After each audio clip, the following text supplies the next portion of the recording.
Hermanos, quiero hacerles una pregunta que quizás nunca se han hecho con toda su profundidad. Una pregunta sencilla en apariencia, pero que cuando uno se detiene a considerarla de verdad, abre una puerta hacia uno de los misterios más grandes y más hermosos que guarda nuestra fe. ¿Qué creen que ocurre en este mismo instante cuando en algún altar del mundo un sacerdote eleva el pan y el vino y pronuncia las palabras que hacen posible lo imposible? ¿Qué creen que sucede en el mundo invisible, ese que no vemos pero que es tan real como el aire que respiran, cuando esa ofrenda se realiza por alguien que ya partió, por una madre, por un padre, por un hijo que se fue demasiado pronto? Si alguna vez pidieron una misa por un ser querido que ya no está, si alguna vez escribieron un nombre en un sobre y lo entregaron con el corazón apretado, si alguna vez se sentaron en una banca de iglesia pensando en alguien que extrañan con una intensidad que las palabras no alcanzan a describir,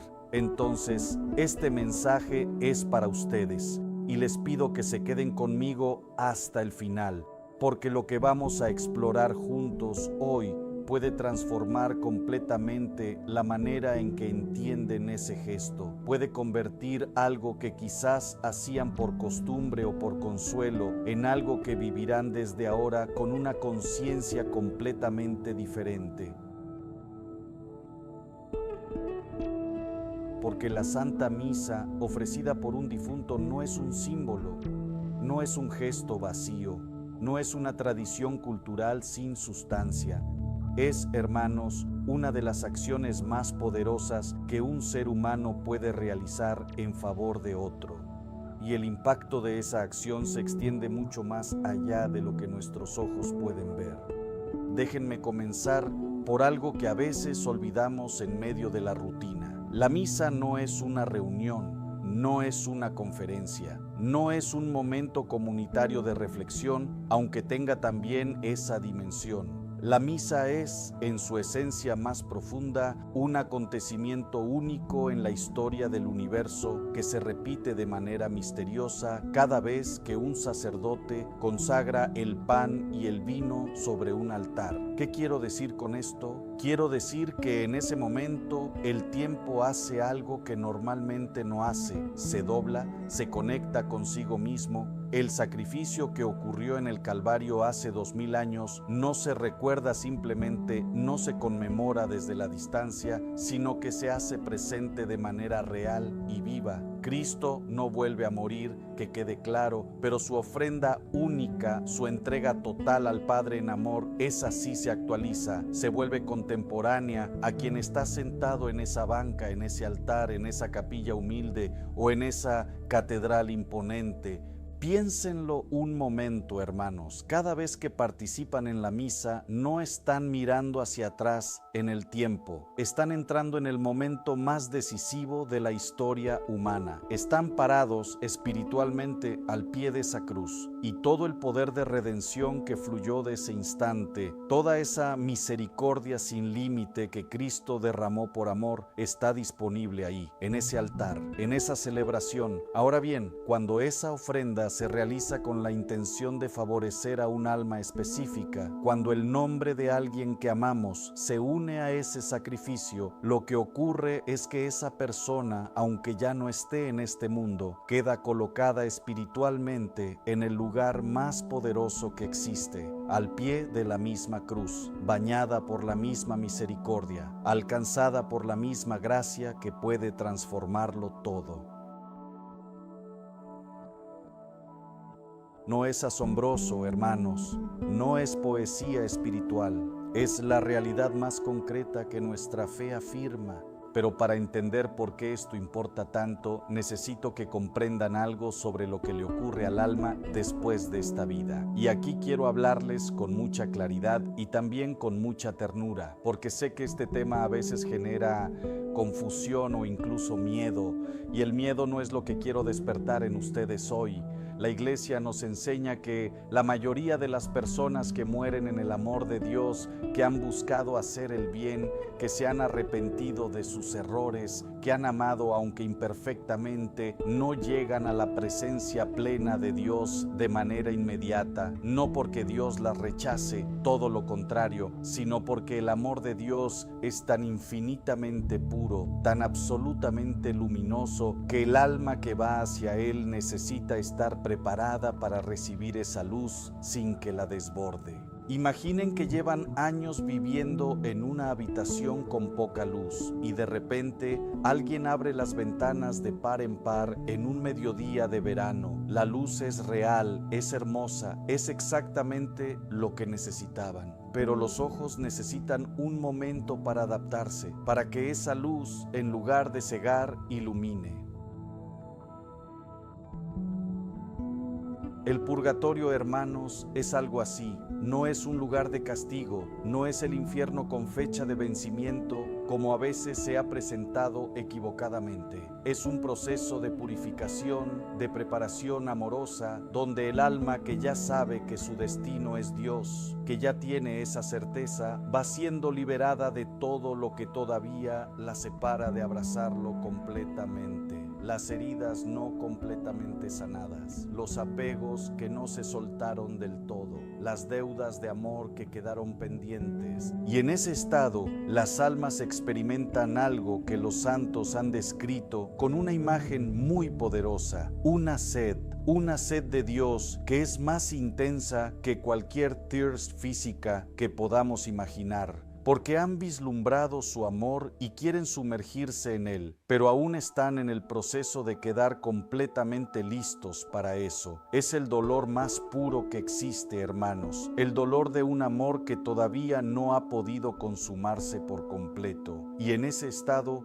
algo esencial. Esas almas no pueden hacer nada por sí mismas para acelerar ese proceso. Ya no están en el tiempo de merecer. Están completamente en manos de la misericordia de Dios y del amor de quienes todavía viven en la tierra. ¿Entienden lo que esto significa?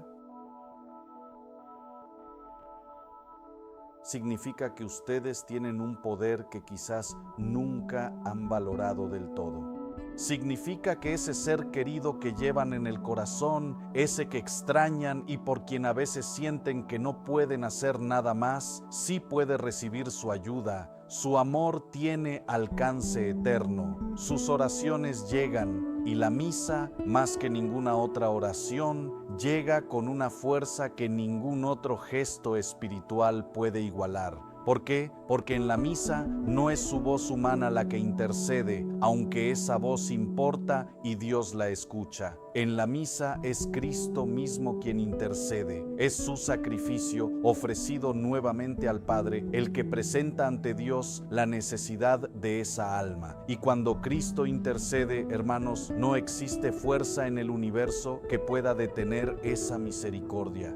He conocido personas que se acercan a pedir una misa con cierta timidez, como si fuera un trámite menor, que escriben el nombre en un papel casi con vergüenza, sin terminar de creer que algo tan sencillo pueda tener consecuencias reales. Y lo que quisiera poder decirles es esto: no existe nada más lejos de ser un trámite menor que lo que están haciendo en ese momento. Están activando el mecanismo más poderoso que existe para favorecer a un alma. Están usando la llave más grande que la Iglesia tiene en sus manos. Cada misa ofrecida por un difunto es un río de gracia que fluye hacia ese ser querido, un alivio real en su camino hacia Dios, una aceleración de ese proceso que, sin nuestra intervención, podría prolongarse más de lo necesario. Y en muchos casos, hermanos, puede ser el impulso que faltaba para que ese proceso se complete, para que esa alma finalmente alcance la visión de Dios que tanto anhela.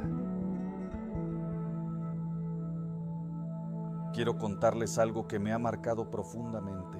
A lo largo de los siglos, personas de una santidad extraordinaria dejaron testimonios sobre lo que vivieron en relación con las almas del purgatorio y con el poder de la misa en su favor. No los cuento como pruebas que necesiten verificación científica, sino como ventanas abiertas hacia una realidad que nuestra fe ya afirma y que estos hombres y mujeres tuvieron el privilegio de ver con mayor claridad. Hubo una mujer, una monja mística de la Edad Media, que durante la celebración de la Eucaristía contempló algo que jamás olvidó. En el momento de la consagración, mientras el sacerdote elevaba el pan sagrado, vio cómo una multitud de almas que no podían verse durante el resto de la celebración se acercaban al altar y parecían ser elevadas por una luz que venía de arriba. No era una visión vaga ni confusa, era clara, concreta y dejó en ella una convicción que guió el resto de su vida. La misa transforma destinos eternos. Hubo un fraile italiano, conocido por su devoción especial a las almas del purgatorio, que confesaba que cada vez que subía al altar para celebrar la Eucaristía, sentía de manera casi física la presencia de almas que aguardaban ser auxiliadas. Su experiencia lo llevó a vivir cada misa con una intensidad que quienes lo conocían describían como algo que transformaba el ambiente entero de la capilla. Sabía que lo que hacía en ese altar tenía consecuencias que él no podía medir, pero que eran absolutamente reales. Y hay un sacerdote del siglo pasado, hermanos, uno de los más queridos y venerados de la historia reciente de la Iglesia, que dijo en más de una ocasión que si las personas supieran lo que ocurre en el altar durante la misa, caminarían de rodillas para llegar hasta él, que el peso de responsabilidad que sentía cada vez que subía esos escalones era inmenso, porque sabía que en ese misterio se jugaban cosas eternas. Estos no son cuentos de devoción popular, hermanos, son ventanas, pequeñas ventanas abiertas hacia una realidad que la fe ya nos asegura, pero que estos hombres y mujeres pudieron ver un poco más de cerca que el resto. Déjenme hablarles ahora de algo que a veces se olvida en toda esta conversación. Cuando ustedes ofrecen una misa por alguien que partió, no lo hacen solos, nunca lo hacen solos. Entran en algo que nuestra tradición llama la comunión de los santos y que es, hermanos, uno de los misterios más hermosos y más consoladores de toda nuestra fe. ¿Qué es la comunión de los santos? Es la certeza de que la Iglesia no se divide cuando algunos de sus miembros mueren. No existe una iglesia de los vivos acá abajo y una iglesia de los muertos allá arriba, separadas por un muro infranqueable. Existe una sola iglesia, una sola familia en Cristo que vive en tres dimensiones simultáneas. Están los que todavía caminamos aquí, con nuestras dudas y nuestras luchas y nuestras alegrías. Están los que se purifican en ese proceso de preparación hacia Dios que hemos descrito. Y están los que ya contemplan el rostro de Dios en la plenitud de la eternidad. Y los tres grupos estamos conectados, somos un solo cuerpo. Lo que uno hace afecta a los otros. Cuando ustedes ofrecen una misa, cuando oran, cuando hacen un sacrificio por amor a alguien que ya partió, no están lanzando una oración al vacío con la esperanza de que llegue. Están participando activamente en esta corriente de amor que atraviesa todas las dimensiones de la Iglesia y que lleva la gracia exactamente donde se necesita. Y lo que más me emociona de todo esto, hermanos, es lo que viene después. Cuando un alma que recibió su ayuda, que fue alcanzada por esas misas y esas oraciones, finalmente llega a la presencia plena de Dios, ¿creen que olvida quién la ayudó? No. Todo lo contrario, desde ese lugar de luz y de amor perfecto se convierte en algo que ningún intercesor de este mundo puede ser, un amigo en el cielo, un alma que ora por ustedes con un amor puro, sin mezcla, sin egoísmo, con toda la fuerza de quien ya ve las cosas como realmente son. Piénsenlo, hermanos, cada misa que ofrecen, cada oración por un difunto, es también una inversión en su propio futuro espiritual, porque ese amor que dan regresa, siempre regresa, y en la eternidad regresa multiplicado de maneras que aquí no podemos calcular. quiero que por un momento cierren los ojos en su corazón, aunque los ojos del cuerpo estén abiertos. Piensen en alguien, en esa persona específica por quien quizás llevan tiempo sin ofrecer una misa, ese abuelo que les enseñó tantas cosas con su vida, esa madre que se desgastó por ustedes sin pedir nada a cambio, ese amigo que se fue antes de tiempo y cuya partida todavía duele cuando menos lo esperan, ese ser querido cuya muerte fue tan repentina que no hubo tiempo de despedirse. Están en algún lugar, hermanos, no en la nada, no en el olvido, están en las manos de Dios que no pierde a nadie, y puede que en este momento, en ese proceso de preparación hacia su amor definitivo, estén esperando algo de ustedes, no con reproches, no con exigencias, sino con esa esperanza silenciosa y confiada que solo el amor puede sostener. Un gesto sencillo puede ser todo lo que necesitan. Ir a la parroquia, escribir su nombre, pedir que se celebre una misa por ellos, sentarse en esa banca el día de la celebración y unir conscientemente su corazón a lo que está ocurriendo en el altar. Decirle a Dios, con la sencillez de quien sabe que está hablando con alguien que escucha: Padre, esta ofrenda es por él, por ella, que tu misericordia llegue hasta donde yo no puedo llegar. Eso es suficiente, hermanos. Eso es más que suficiente, porque lo que ustedes no pueden alcanzar con su amor limitado, Dios lo alcanza con el suyo que no tiene límite. Y quiero pedirles algo más, porque lo que acabo de decirles tiene una implicación que va más allá del pasado. No esperen, no dejen que el tiempo pase con la intención de hacerlo y sin hacerlo. No pospongan ese gesto por no encontrar el momento adecuado o por pensar que ya es demasiado tarde. Nunca es demasiado tarde mientras haya amor.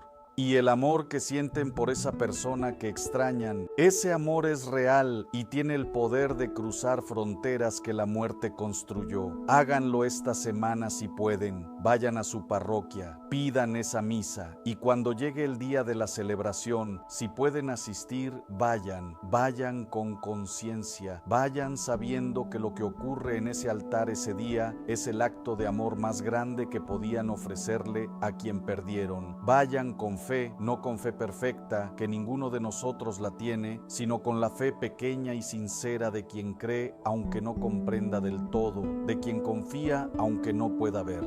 Y durante la consagración, en ese instante preciso en que el sacerdote eleva el pan y el cáliz, hagan una cosa: cierren los ojos, piensen en esa persona y pongan su nombre mentalmente al pie de la cruz. Dejen que Cristo los vea a los dos, a ustedes ofreciendo y a ellos necesitando. Ese momento, hermanos, vale eternidades. Antes de despedirme, quiero dejarles una última reflexión que espero que lleven muy adentro. Un día, hermanos, llegará la hora de cada uno de nosotros. Ese momento en que tendremos que dejar todo lo que conocemos y cruzar al otro lado de la vida. Y en ese momento, todos, sin excepción, vamos a necesitar de la misericordia de Dios. Todos vamos a necesitar que alguien del lado de acá haga por nosotros lo que hoy podemos hacer por otros. Las misas que hoy siembran se convierten en la cosecha de misericordia que otros recogerán para ustedes cuando llegue ese día. El amor que hoy dan en favor de quienes partieron antes es el mismo amor que regresará hacia ustedes desde el cielo, multiplicado, purificado, eterno. Esta es la economía del amor en la que vivimos, aunque muchas veces no la veamos. Nada se pierde, todo se transforma. Cada oración, cada misa, cada gesto de amor en favor de un alma es una semilla sembrada en tierra fértil que dará fruto en el tiempo de Dios, que siempre es el tiempo perfecto. Así que vivan la misa de otra manera a partir de hoy, no como un cumplimiento ni como una obligación, sino como lo que es, la acción más poderosa que tienen a su disposición, la llave más grande que la fe les ha puesto en las manos,